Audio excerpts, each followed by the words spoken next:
Good morning! So I'd really hoped to start on the back of the van today. However, I've been having to take all my breaks in my van at work because we've had no AC. And what has become clear over the last few weeks is I really don't like stepping over and tripping on the things that the seats click into. So it's time to build a floor.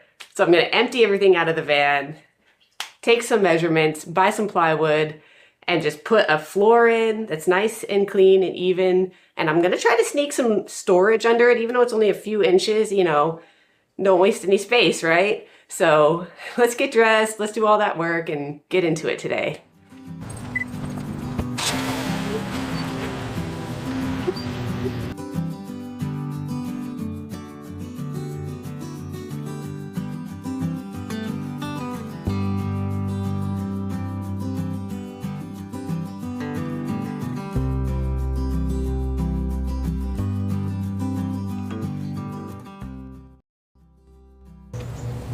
Okay, these can be slid forward without the chair by pressing these two tabs down. They're kind of the only, oh, there's 4 tabs. Anyway, you can press, I think you could just press the 2 back ones down and then it'll slide forward. So I'm gonna push this down and slide it all the way up. So these are the tabs I was pressing. I think it's just the back ones you really have to press down to push. Okay, everything's out and clear, and now we're going to take some measurements. So my phone has alerted me that it is too hot outside to film right now, so I've come inside to do the math. I took measurements of the van, and I've got this basic shape. So 48 inches from where this angle comes out to the, you know, the driver's seat, passenger seat are here. This is the trunk. So if this is 48 inches from where I need to make that curve, I can cut this dimension, which is about just over 5 feet. I can cut that out of this 96 piece, 96 inches at 8 foot wide. So 48 this direction and say 55, I have to go get the actual measurement there. So that cuts this piece of wood 55, 48. So this piece I can cut from the remainder of this piece. So I'll just have Home Depot cut about 55 inches this way, and then 18 inches this way, and then I have some more to play with. I'll just have to essentially cut out this section of each to slide this piece in. So I ended up getting 23 by 32 inch, which I'm pretty sure is 1/4 inch sanded plywood. And then I had the nice gentleman here cut it for me into 3 pieces. I think it'll work out great to be able to take it in and out easily, because I do want to be able to take it out and put my seats in and out when I need to drive people around. So anyway, let's check out, and hopefully everything was cut right.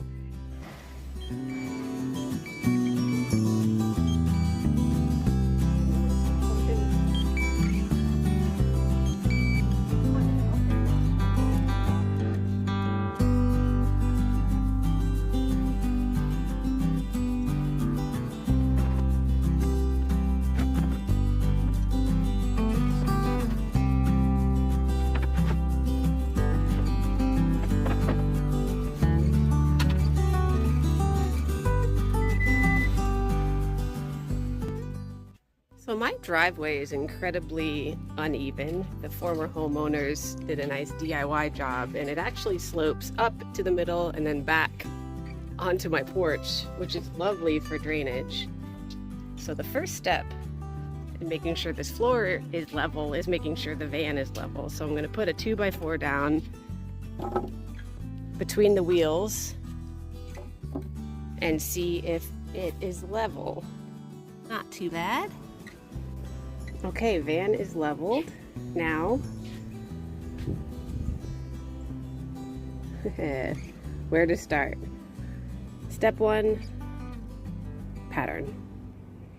Oh, and this slid out with any issues also, so it'll be much easier to reinforce and build it outside of the van.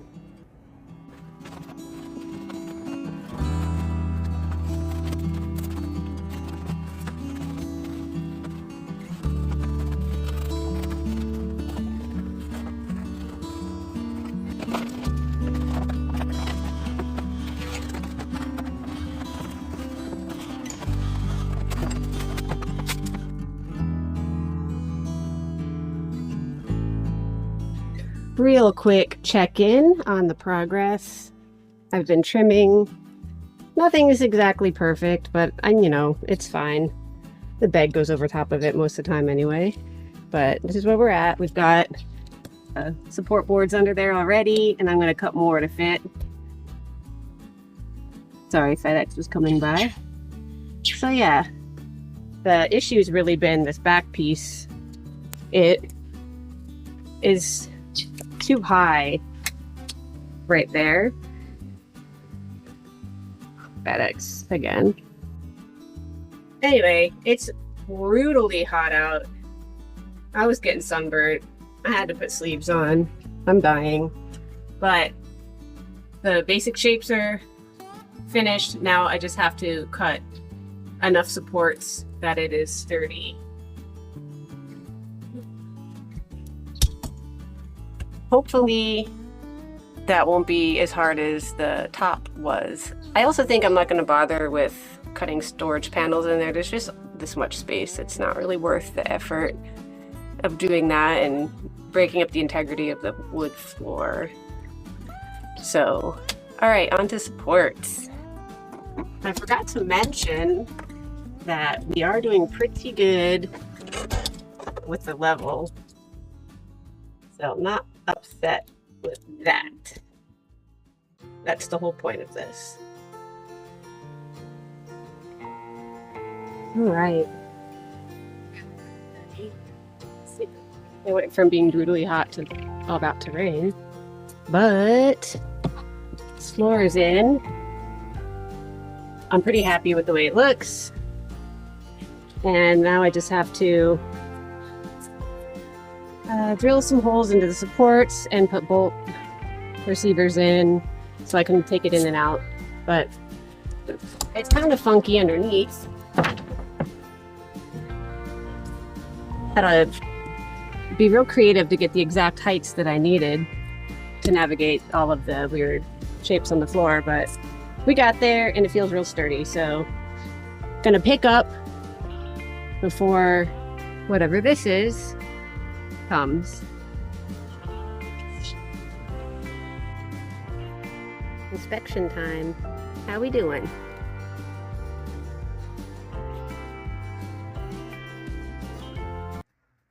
All right, I'll let you inspect. Okay. Oh man, I hope boss likes it. Oh, quick inspection. So I'm using these things called insert nuts for bolts, and then you drill a big hole. These ones are designed to be hammered in. So we're gonna nail it. It's the biggest drill bit I have.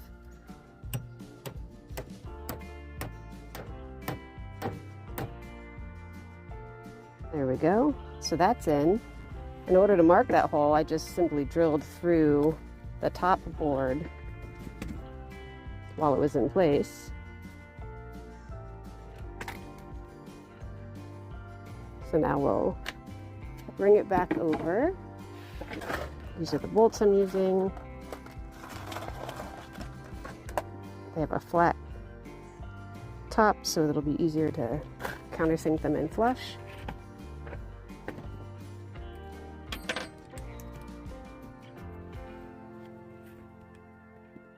Countersunk. Nice and not moving. We're just going to do that. Probably 2 more on the front piece, 1 in the middle of the centerpiece, and then a few in the back. And then this should be locked in completely.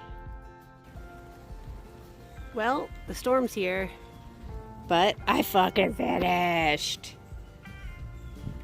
The floor's in, bolted down.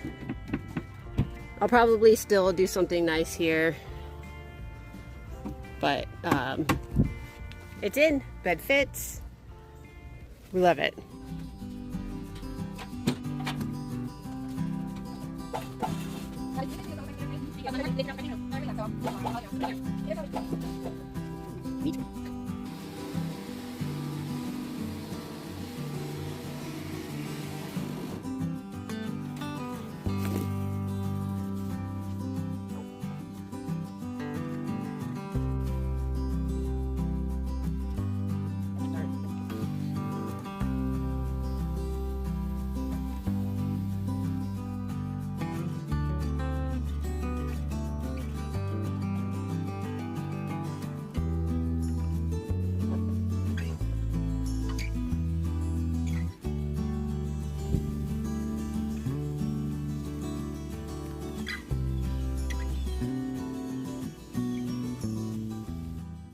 So this is just a simple piece of angle aluminum that I cut on my miter box by hand.